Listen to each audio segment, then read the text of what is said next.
Bagaimana kabar kalian semua? Sehat? Alhamdulillah sehat, Bu. Boleh tim ketua kelasnya disiapkan terlebih dahulu. Bersiap, berdoa, mulai. Selesai, beri salam. Assalamualaikum warahmatullahi wabarakatuh. Waalaikumsalam warahmatullahi wabarakatuh. Baik, sebelumnya mungkin Ibu absen terlebih dahulu. Sinta, Saya Bu. Devi, Saya Bu. Tiara, Saya Bu. Flora. Saya Bu. Oke, berarti hadir semua ya. Ya Oke. Bu. Semua Ibu. Baik, sebelumnya kita hari ini akan belajar. Coba siapa yang bisa lihat di depan judulnya hari ini apa pembelajaran kita? Lalutan elektrolit dan non-elektrolit. Oke, benar ya. Jadi kita hari ini akan mempelajari larutan elektrolit dan non-elektrolit. Nah, coba kalian baca pertanyaan di atas. Mengapa air garam bisa menyetrum tetapi air gula tidak? Nah, itulah yang akan kita pelajari pada hari ini. Oke, coba kalian lihat depan ada gambar apa? Garam dan gula. Garam dan gula. Oke, kalau kalian lihat apa persamaan dari kedua barang ini? Sama-sama putih, berkristal. Oke. Nah, kalau untuk rasa? Beda. Nah, kalau semisalnya nih, kita belajar ke materi minggu lalu dulu. Kita mempelajari mengenai larutan. Dan larutan itu terdiri dari apa? Zat terlarut dan zat terlarut. Oke, benar. Kita tepuk tangan pada Devi. Benar ya, jadi yang namanya larutan itu terdiri dari zat terlarut dan juga pelarut. Oke, ada yang bisa kasih contoh dari pelarut itu apa? Pelarut. Air. Oke, silakan. Air. Oke, air, benar. Jadi contoh dari pelarut adalah air. Lalu untuk zat terlarut, ada yang bisa kasih contoh? Garam Bu. Oke, benar Tiara. Kita kasih tepuk tangan dulu sama teman-temannya. Nah, jadi materi kita minggu lalu tentang larutan akan berhubungan dengan materi kita hari ini mengenai larutan elektrolit dan non-elektrolit itu saling berhubungan. Jadi kita akan mempelajarinya lebih lanjut. Kita akan kalian itu diharapkan bisa menjelaskan pengertian larutan elektrolit dan non-elektrolit, lalu mengelompokkan larutan ini elektrolit kuat, lemah ataupun non-elektrolit, lalu ada membedakan larutan-larutan tersebut melalui suatu percobaan. Sebelum kita memasuki praktikum, Ibu ingin kita memahami terlebih dahulu sih apa itu elektrolit, apa itu elektrolit kuat, lemah, dan non-elektrolit. Nah, elektrolit adalah suatu zat yang mana dia bisa larut dan terurai menjadi ion-ion. Nah, ion tersebut itu bukan atom yang bermuatan elektrik, sehingga larutannya bisa menjadi konduktor elektrik yang mampu mengantarkan arus listrik. Dibagi menjadi Dua. ada larutan Elektrolit. ada larutan non-elektrolit. Ada yang bisa bantu Ibu baca apa itu larutan elektrolit? Ibu. Oke, silakan. Larutan elektrolit adalah larutan yang dapat mengantarkan arus listrik dan memberikan gejala seperti menyalakan lampu. Sedangkan larutan non-elektrolit adalah larutan yang tidak dapat memancarkan arus listrik karena larutan ini tidak menghasilkan ion-ion. Oke, berarti kesimpulannya secara ringkasnya kalau larutan elektrolit itu bisa mengantarkan Listrik. kalau non Tidak. Oke, berarti kalian untuk sejauh ini mengenai materinya sudah paham ya. Jadi untuk hari ini Ibu mau kalian semua menjadi ilmuwan kecil. Jadi kita akan melakukan praktikum kecil-kecilan aja. Coba membentuk sebuah kelompok yang terdiri dari 5 orang, satu kelompok. Nanti kalian akan Ibu bagi lembar panduan praktikum untuk membantu kalian mengerjakan praktikum tersebut secara runtut. Jadi kalian tertata, tidak berantakan. Mungkin boleh dibentuk kelompoknya, dicari temannya ya yang mau mana kelompoknya gitu. Satu kelompok 5 orang. Depan ini satu ya Ibu. Oke, boleh. Berarti depan ini 1, di belakang 2 ya. Jadi ada yang nanti meneliti atau mengamati, ada yang mencatat, ada juga yang membantu memberikan untuk penjelasan ke depan, untuk hipotesisnya. Untuk panduannya boleh dibuka, kalian langsung saja ke bagian praktikum. Jadi Ibu akan menjelaskan sedikit dulu tentang praktikum yang akan kalian kerjakan. Nanti kalian itu akan Ibu berikan setiap kelompok 3 larutan yang terdiri dari larutan garam, larutan cuka, dan juga larutan gula.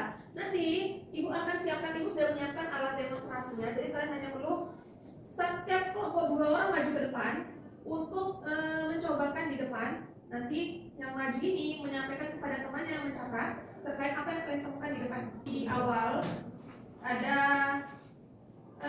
harus kalian isi hipotesisnya, kalian isi dulu. Nah, kalian isi hipotesis, setelah itu baru kalian melaksanakan praktikum. Nanti dari hasil praktikum kalian kaitkan apakah hasil hipotesis itu sama nih dengan yang kalian perkirakan setelah melakukan percobaan. Misalnya di awal kalian memperkirakan sesuai pertanyaannya, apakah garam itu bisa mengantarkan listrik setelah percobaan? Apakah iya gitu, baru nanti kalian akan terjawab di akhir. Oke, mungkin nanti Ibu panggil perwakilan kelompok untuk mengambil airnya ke depan.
Boleh yang mau membacakan hipotesis pertamanya?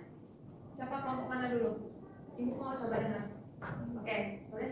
Di sini kan yang pertama itu mengapa kalau dapat mengeluarkan arus listrik sedangkan air yang dicampur gula rendah. Jadi kalau tidak menggunakan listrik dikarenakan mandi banyak ion, kalau seperti NaCl dan Cl yang dapat bergerak bebas larutan gula. Sedangkan larutan gula itu tidak masuk ion sehingga tidak dapat menghantarkan listrik. Oke. Berarti untuk hipotesis pertama itu kalian mengatakan bahwa misalnya air garam itu bisa mengatakan listrik karena adanya ion dan air gula itu tidak. Oke. Untuk nomor 2, mungkin yang kelompok 2 boleh coba dijawab hipotesis kelompoknya. Caranya di antara larutan garam, cuka dan gula larutan manakah yang diperkirakan memiliki daya hantar listrik paling baik. Jadi larutan garam diperkirakan memiliki daya hantar listrik paling baik karena terrealisasi sempurna menggunakan ion. Oke, berarti kalau dari kelompok 2 untuk hipotesis nomor 2 itu garam bisa mengatakan listrik paling baik itu karena ion. Oke, untuk yang terakhir mungkin boleh ini kelompok mana aja yang mau coba membacakan hipotesisnya sebelum kita memasuki ke praktikum kita. Oke, boleh. Jadi permasalahannya itu bagaimana hubungan dengan ion yang terdapat dalam larutan dengan kemampuan larutan tersebut menghantarkan listrik. Jadi menurut kami semakin banyak ion yang terdapat dalam larutan maka semakin baik kemampuan larutan tersebut akan menghantarkan listrik. Oke, untuk hipotesis nomor 3 yaitu jawabannya ketika ion itu semakin banyak maka menghantarkan listriknya semakin baik. Oke, apakah dugaan hipotesis kali ini benar? Nah, untuk itu hari ini kita akan menjadikan hari ini sebagai hari untuk kita menjadi ilmuwan. Dan ibu mau kalian perwakilan kelompok tadi yang sudah mengambil larutan untuk maju 2 orang untuk mencobakan di depan. Dan nanti datanya akan disampaikan kepada teman-temannya di dalam kelompok. Mungkin boleh kelompok 1 dahulu yang maju. Untuk percobaan ini ibu mungkin bakal bantu untuk mengumpulkannya karena aku sebelum nanti ini buat kelompok nanti kalian mengamati.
singkat tadi. Nah, kalian kan mengamati nih kondisi lampunya bagaimana, terus gelembungnya bagaimana. Nah, setelah itu kita menjawab beberapa pertanyaan yang ada di sana. Oke, boleh dijawab dahulu. Berdiskusi dengan teman-temannya, tadi kan udah maju nih semua. Nah, diskusikan tadi kelompoknya masing-masing.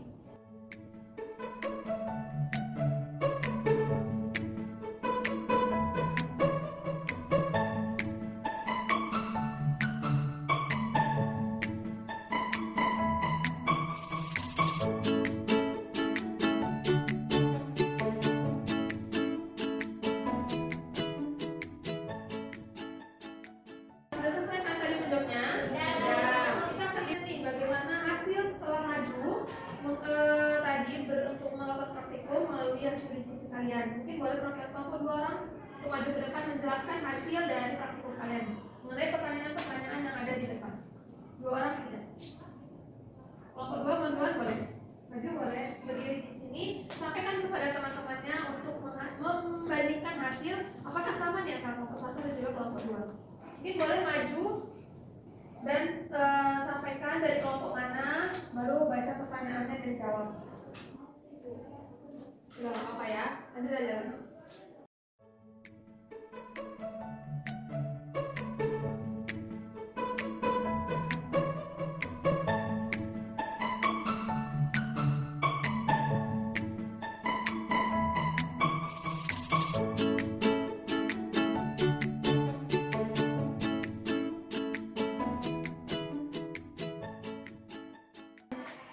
Oke, boleh beri tepuk tangan kepada kelompok 2. Terima kasih atas pemaparan dan diskusinya. Boleh kembali ke tempat dulu. Kita tarik kesimpulan bahwasanya untuk hasil praktikum hari ini 3 larutan, yaitu larutan garam, larutan cuka, dan juga larutan gula ini menghasilkan nyala dan juga gelembung yang berbeda. Untuk garam itu menghasilkan lampu yang terang, lalu gelembungnya banyak. Nah, untuk cuka itu menghasilkan terang yang terus gelembungnya sedikit. Nah, untuk larutan gula tidak ada sama sekali untuk juga lampu dan gelembungnya. Oke, baik. Berarti menurut Ibu kalian sudah memahami materi hari ini dengan sangat baik. Setelah kita melakukan praktikum, ada larutan yang mana dia itu bisa menghantarkan listrik dengan baik, ada yang kurang dan juga ada yang tidak menghantarkan listrik sama sekali. Nah, penyebab dari 3 hal ini yaitu kita bisa melihatnya dari banyaknya ion, benar. Jadi semakin banyak ion dalam satu larutan, maka daya hantar listriknya itu semakin besar. Nah, untuk larutan yang menghasilkan ion kita sebut dia sebagai elektrolit, sedangkan yang tidak menghantarkan atau tidak menghasilkan ion kita sebagai non-elektrolit. Untuk kuis nanti Ibu share di grup aja. Ibu mau kalian mengerjakan itu mandiri. Ibu mau lihat sejauh mana kalian memahami materi kita hari ini. Pertemuan selanjutnya kita akan mengoreksi. Ibu akan menyampaikan hasil setelah kalian mengerjakan. Nanti kalian mengerjakan nilainya otomatis masuk ke Ibu. Di minggu depan kita akan merefleksikan atau kita membahas ulang terkait materi hari ini dan membahas tugas yang sudah Ibu berikan nanti di grup. Nah, untuk selanjutnya selain kita mengoreksi, kita akan masuk ke materi baru yaitu identifikasi larutan elektrolit dan non-elektrolit. Tapi kita lebih luas lagi, tidak hanya garam, cuka, dan juga gula, karena sejatinya banyak larutan-larutan lain, senyawa-senyawa lain yang bisa menjadi larutan elektrolit dan juga non-elektrolit. Oke? Tugasnya jangan lupa dikerjain. Mungkin cukup sekian pembelajaran kita pada hari ini. Banyak kekurangan dan kelebihnya dari Ibu meminta maaf yang sebesar-besarnya. Wassalamualaikum warahmatullahi wabarakatuh. Selamat berlibur.